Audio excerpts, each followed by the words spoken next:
Assalamualaikum warahmatullahi wabarakatuh. Mudah-mudahan didoakan semoga hari ini di dalam lindungan Allah dimudahkan segala urusan dan dimurahkan rezeki. Amin.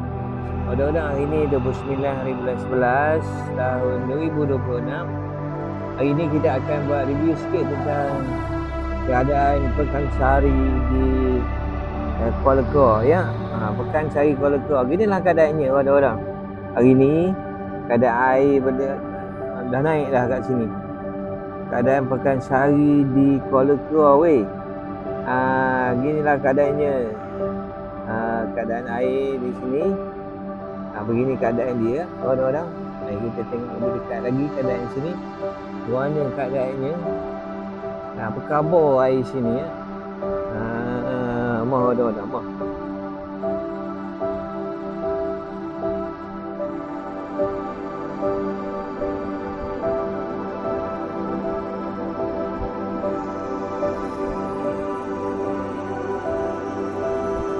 Ginilah gaya je orang-orang.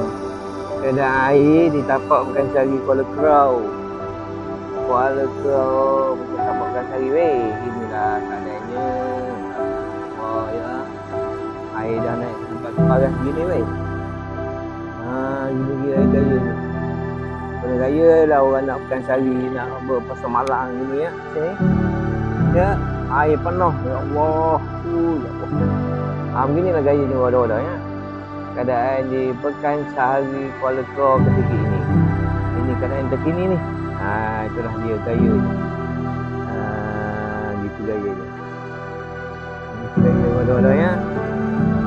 Pekan Sehari Kuala Lumpur orang-orang. Itu dia. Habis lalu dah air naik ya. Inilah keadaan terkini ya. Okey.